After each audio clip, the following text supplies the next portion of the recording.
Hey everybody, today's video is going to be the first time we're not talking about a video game.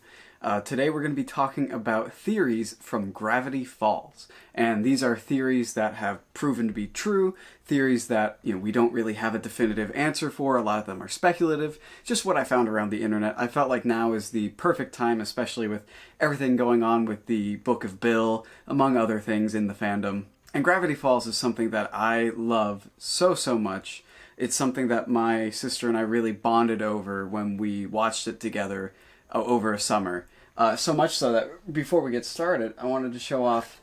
She made this. This is a recreation of the board game What Could Go Wrong. It shows up very briefly. It's like a Jumanji knockoff, but it's like 1-to-1. It's very similar. Like, it's pretty much the same. It even has a text on the back. Beware this game. The last players who opened this box never made it out alive. Well, you have been warned. So, just a fun thing that she made, and just shows, the love of the series that, my sister and I have for it. So, without further ado, let's get into some Gravity Falls theories. So first, we're going to start off with a few theories that were proven to be true. So number one is Stan's Fez. So Stan's Fez was thought for a while to just be sort of an accessory for him. Something that adds a bit of character to him, some visual storytelling.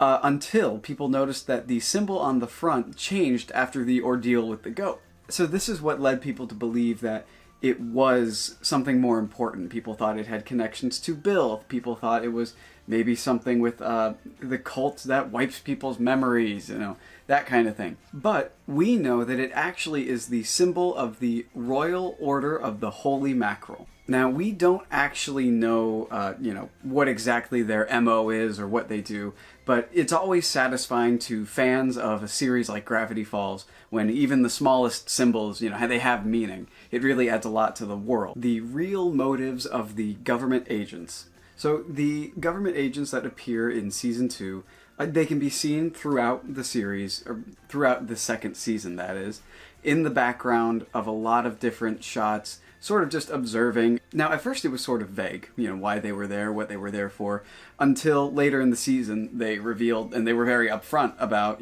Gravity Falls is weird, we're investigating the weird stuff here for the US government. Which tracks when you consider things like the Northwest cover-up. So Stan's tattoo. This is something that was briefly seen very early in the show, and led to a lot of theories, because it's very hard to see. You never get a full picture of it. And these sort of theories and ideas were stoked by the short that came out where Dipper is trying to get a look at his tattoo, and Stan is stopping him at every turn. We later find out it's a burn mark that was left by Stan's twin, Ford. It's pretty clear why he is so secretive about it, because this is something that, he's been keeping pretty much his whole life, whole adult life, I guess you could say. This one is sort of oddly specific. I couldn't find any, one-to-one posts about this theory to prove that one person had it right since the get-go. But basically, some people from the beginning thought that Stan's strange machine was an interdimensional gateway.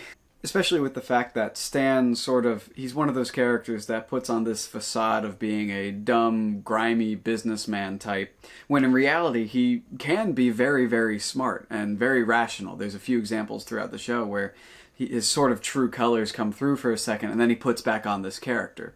And this is also what led people to believe that the device that was under the Mystery Shack was some sort of trans-dimensional gateway. So people thought it was, the sole thing that was responsible for all the weird things within Gravity Falls. There were just a lot of different ideas, but a lot of them centered around it being some sort of gateway. This one's sort of a fun one. People from the beginning thought Old Man McGucket was actually, that he knew more than, he let on. And eventually we find out that this is true, because it's revealed that he was working with Stanford Pines, and that's what eventually led to him going nuts and starting the Society of the Blind Eye. It wouldn't be a mystery show if there wasn't some sort of cult or secret society, and a lot of people from the get-go thought that there had to be some sort of secret society within Gravity Falls. People who theorized this were correct on multiple terms, I guess you could say. For one, Stan's Fez representing one entirely different secret society that we don't ever really get to see, as well as the Society of the Blind Eye, and their role in sort of covering things up. And they also end up being the catalyst for McGucket to get his memories back, so they play a very big role within the series. This is a fun one. There is a UFO under Gravity Falls, and we obviously know this to be true. The sort of cliffs that are very strangely shaped in Gravity Falls, from the get-go, people thought that it was due to a UFO of some kind, and we learn that this is true. And I think that's just another great visual storytelling element that's in the show. It's a fun setup, and I love the episode that follows Ford and Dipper throughout the spaceship. And the biggest theory that I guess you could say that was proven correct is that Stan has a twin. And obviously we know this because we end up meeting Ford, and there's a lot of flashbacks that reveal, what really happened between them. And this is one that is really one that was set up since the beginning. You notice when Dipper and Mabel are fighting over the extra room that they find with the static carpet that can switch people's consciousness. When Stan opens the door, there's glasses on the ground or on the counter. I don't particularly remember, but he immediately picks them up and puts them away. This was one of the little things here and there that made people believe that there was that there was another Pines Grunkle, because why would he have an extra pair of glasses in this room or not know about this room if he supposedly built the Mystery Shack? As well as the fact that in the episode where Dipper and Mabel take the time traveler's time tape, and Dipper is trying to prevent Wendy from being hit in the face by the baseball at the carnival. We briefly stop at the Mystery Shack a long, long time ago when it's snowy and Stan is younger, and a lot of people pointed to minor differences between Stan then and Stan in the present day, and posited that it could be a different person entirely who is just his twin. Alright, now we're going to get into some of the more unproven theories. Theories that haven't been directly stated as correct or true, but probably are. Well, at least some of them. There's a few crackpot ones in here, and we'll get to those. So the first one is the existence of a fourth journal, and the reason why this is something that is discussed is because in a comic from 2018, in the background, you can it's so small, but you can see it. There's a journal with the number 4 on it. It's just the corner. So that opens the door to a lot of things. Is there another journal? And it just opens the door to a ton. It's very open-ended.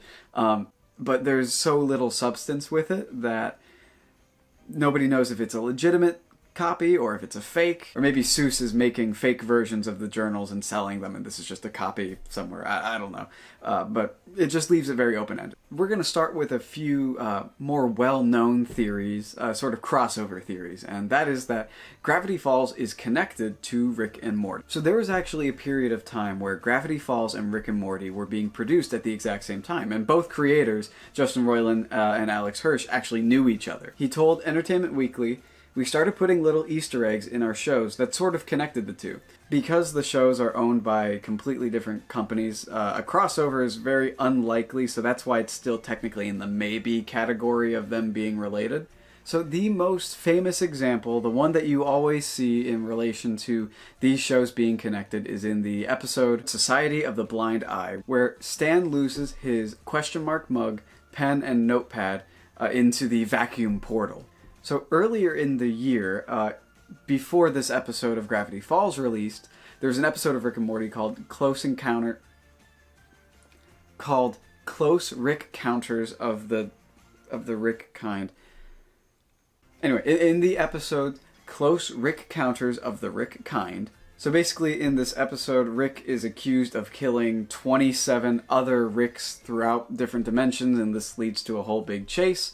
And as Rick and Morty are going into one portal, you can see in the background all of the items that Stan lost coming out of another portal. The question mark mug, the pen, and the notepad. They all come through it. Bill Cipher and imagery relating to him and the all-seeing eye have been visible throughout Gravity Falls since the very beginning. It was planned out pretty well, I would say. It's also imagery that shows up in Rick and Morty. Whether or not it's directly related to Gravity Falls, depending on like when it was being produced, is up for debate. But there's a few that I would say are you can pretty safely assume that they are direct connections to Gravity Falls. In the Rick and Morty episode, Big Trouble, Little Sanchez, in the episode, Morty's parents visit aliens for a counseling, I think. But anyway, in the background, you can see an image of what appears to be Bill Cipher. In the background, you can see what appears to be Bill Cipher on sort of a computer screen, and it appears as if the aliens there are sort of researching Bill and his like biology. Now we're getting into a really fun connection that I like. I'm a big fan of the Owl House. You've probably noticed some of the stickers on my computer. I think there's like a few, there's loose and all that. So I have a few stickers on there. I really, really love the show. A friend of mine introduced it to me and I was hooked. There's a really fun connection that I 100% believe, and it's that one of Stan's exes, Marilyn, is actually Ida the Owl Lady when she was in the human world, probably stealing things. So in the commentary for like one of the episodes of Gravity Falls, Alex Hirsch is in character as Grunkle Stan, and he says this. He recalls being married to a woman named Marilyn for less than a day. He notes that she had one very sharp tooth and pale skin, and he says in the end that she only married him for his casino winnings. And then he ends it with saying, but the love was real. She was the one that got away. Like, literally. It was a proper getaway. She was chased by cop cars for a mile out of Vegas. In the very first episode of The Owl House, it establishes that Ida has a portal to the human realm. That is how Luce ends up in the Boiling Isles in the first place. But she specifically goes there to steal items and sell them. And given the type of person that Ida is when we first meet her, her marrying some human just to steal all his money and valuables in Vegas sounds a lot like her. More specifically on the description of Ida. So more detail on the way Stan described this Marilyn. He says she had pale bingo hall skin and one weirdly sharp tooth. I think this is very clearly intended to be Ida the Owl Lady. And we can also take some more... and we can also be more confident with it, as both of the properties are owned by Disney. Stan also mentions that Marilyn was wearing a shirt that said, over 30 and very flirty. Now, while Ida never officially wears this shirt, it is seen in concept art that she's wearing a white shirt with the same text. Now we're going to get into some theories that are really out there. I found these on a long-dead subreddit called the Gravity Falls Theories. Very plain and simple.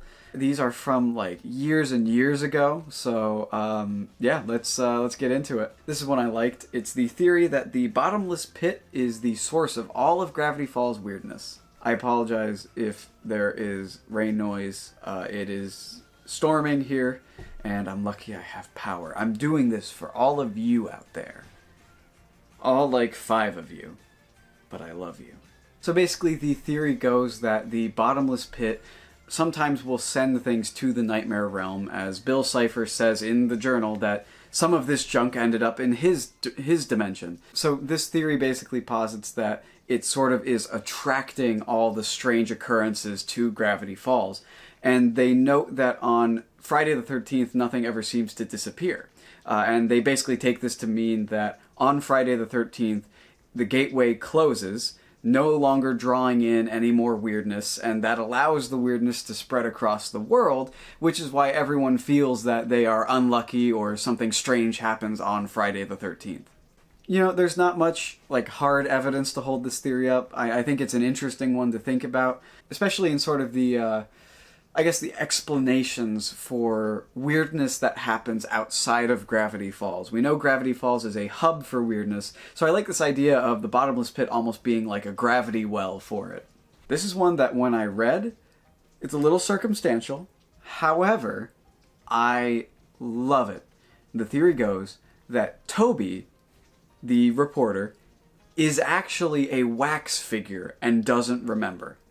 So we know that Toby has a hole in his shoe just like all the other wax figures. This is, in the episode itself, it's a red herring to make you think that he's responsible for the murder. But then it's later revealed that he is involved with the Cult of the Blind Eye, or the Order of the Blind Eye, Society, Order, you know what I mean, those guys. But they mentioned that they erased their own memories. Is it possible that out of maybe self-preservation, this wax figure escapes, gets involved with this cult, and erases his memory, and then just sort of keeps living life? So this one, it's sort of more of just a fun theory to think about. Like I said, pretty circumstantial. If he was a wax figure, he could have gone here and he could have, that kind of thing.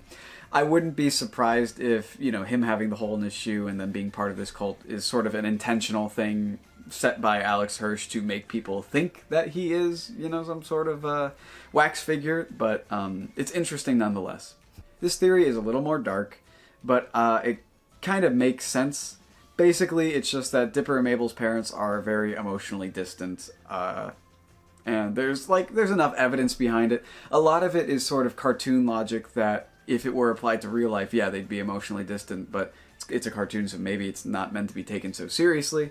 Some of the things of note is that oftentimes when Mabel talks about her favorite people, she's referring to either, Dipper. Most of the times it's Dipper. But other times it's friends she has just met, or it's Stan. So it feels like, with the exception of Dipper, her bar for favorite people is set pretty low. Maybe it's just hyperbole, or maybe it's that Dipper is one of the only people that she's actually close with, and now that she's leaving the house, meeting friends, meeting people who are like her and like to spend time with her, she's not used to that sort of thing, to that sort of a positive social interaction. Dipper also has a very unusual self-reliance about him, an unusual level of maturity for someone his age, and this is something that's often seen in kids that are in sort of neglectful or emotionally distant families where they're sort of not thrown to the wolves, but they're not really getting any extra help from their parents, so they have to figure things out on their own. This is complemented by the fact that Mabel has this overwhelming fear of losing people and sort of disappointing people. She's very anxious, and that is also another route you can go with emotionally distant parents, wanting that attention, not wanting to lose people. And if Stan's childhood is any indication, it doesn't seem like they have the best track record emotionally as a family, as the ability to work out issues between family members. And so it wouldn't shock me if Dipper and Mabel's parents didn't fall too far from that tree. Here's two back-to-back that directly contradict each other, but both are very interesting. So there's one that Bill Cipher saves the future. So in Season 1, Episode 9, the episode with the time traveler, Time Baby is seen... Is that what it's called? Time Baby is seen destroying the future. Well, Bill ends up killing Time Baby. So directly or not, intentionally or not, he has saved the future, which is strange if you think about it.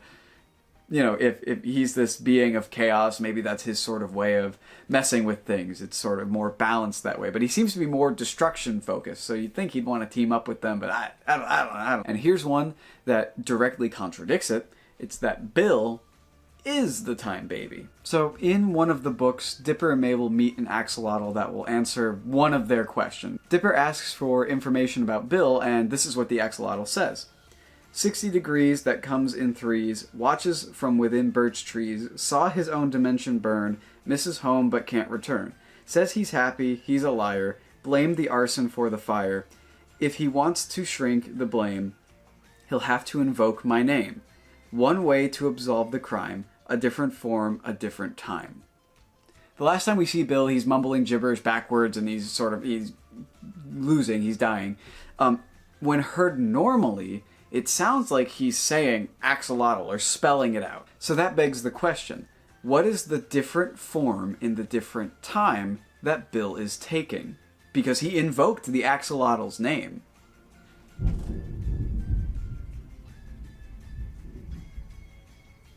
I might have invoked the axolotl's name. This theory basically posits that it is the Time Baby, and the reasoning is fairly solid.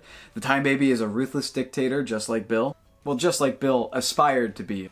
Time Baby is from the very, very far future, and you can definitely say that's a different time and different form. He's a giant floating baby. And the Time Baby attempts to go to the past to stop Bill from starting Weirdmageddon. Which, if the Time Baby was Bill, it would know that this leads directly to his death and that it will fail. So maybe this is his way of coming back to try and stop himself from dying and ultimately becoming the Time Baby. Alright, we are getting into absolute crackpot territory. This next theory is absolutely nuts, so buckle up, buckaroos. Alright, we're getting into the Pacifica Cipher theory. I can't say that with a straight face, that's ridiculous. So the theory basically goes that Nathaniel Northwest... Oh my gosh, it's coming down. Oh my gosh!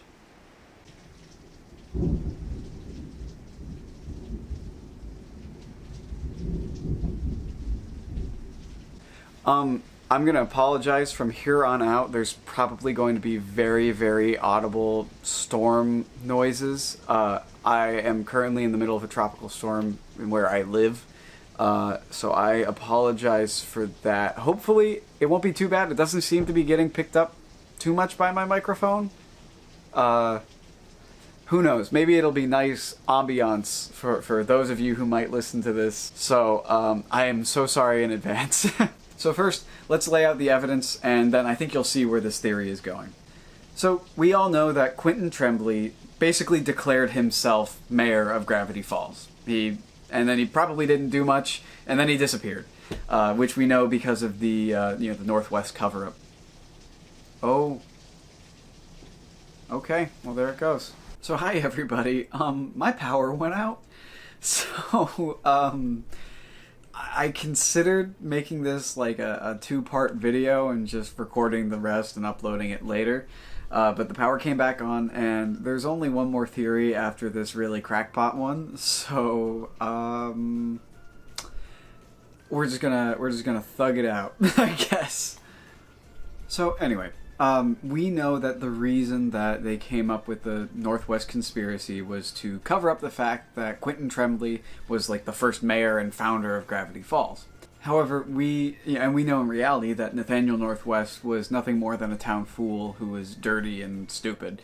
But in the flashback in the Northwest Mystery, when they were in the mansion, he is well kept, and the receipt says that he owns a horse, which is not exactly cheap to maintain. On top of that, the lumberjacks believed him when he said he would throw these lavish parties for them. So if the town kook came up to you and was like, "Hey, I'm gonna throw you a party," you probably wouldn't believe him. What this means is that somehow, in the span of a few years, Nathaniel Northwest went from being the town moron to having the money to throw lavish parties and own a horse. This sort of transformation doesn't happen overnight. It's a very strange thing. He went from like a manure shoveler to owning a horse and being able to throw these parties. It's such a strange transformation, and there's really no explanation. But that's what this theory aims to solve. Also, with the ages that would be realistic for Nathaniel to be the founder of Gravity Falls, when you consider the time period of William Henry Harrison being the cover-up president for Quentin Tremblay, the age doesn't add up, especially with how low the life expectancy was way back then. In the current day, in the Northwest Manor, there is a tapestry that depicts people simultaneously worshipping and being destroyed by Bill. And it appears to be based on some sort of ancient work, but the question is, how would they have gotten this? Besides Gideon and I guess the Society of the Blind Eye, not many people know of Bill's existence. This one's sort of a smaller detail, but it's still evidence nonetheless. People often say that Pacifica's blonde hair is fake, and she always says it's real. And that's probably supposed to be a joke of, oh, she bleaches her hair and she's not willing to admit it, yada yada yada. But what if she was telling the truth? What if her hair was actually this bleach blonde color. I don't know people who have that hair color naturally. And the final piece of evidence ties back to the axolotl with, Bill coming back at a different time, a different place, and we know that he invokes his name at the end of, at the end of his life. So all that to say, what if Nathaniel Northwest discovered an ancient drawing, cave art, whatever, of Bill, invoked his name, and summoned Bill, and in exchange for, being rich and smart and powerful, Nathaniel wanted all these things. Bill said, well, you need to give me your soul. The classic deal with the devil. And what if he accepted this? Thus, this would allow for Nathaniel's sudden and crazy quick turnaround, allowing him to, gain all this power and wealth. However, and basically just that Bill, through this, has had sort of part of his deal is for the family to be rich and wealthy forever. However, when the Pines family shows up, Bill sort of begins to shift his focus towards them. And this would be why he doesn't show up when the curse is being, when the whole episode with the curse. However, we know in the end that, Bill fails and is destroyed. However, he does invoke the axolotl's name, who is someone related to the Northwest that he could be sort of reincarnated into from a different time and a different form. Pacifica Northwest. And that would be why her hair is so bleach blonde. Since the beginning, Bill has had his roots, essentially, in this family. And basically saying that Bill will return, but in the form or using Pacifica. And basically that the deal of a soul wasn't exactly, just Nathaniel's. It was basically a soul of somebody from his family, and it was more of a long-term plan. I preface that. So basically, that's the theory. It is based on a lot of assumptions, a lot of if this and if that. But when you have a series that was left sort of open-ended like Gravity Falls is, where at the same time everything in the show has meaning, you can see where this person was coming from. Now, a sort of counter-argument is that the reason that Nathaniel turned his life around is that as part of the conspiracy to cover up everything about Quentin Tremblay, he was given money and basically power within the town to fit that narrative, which admittedly makes sense.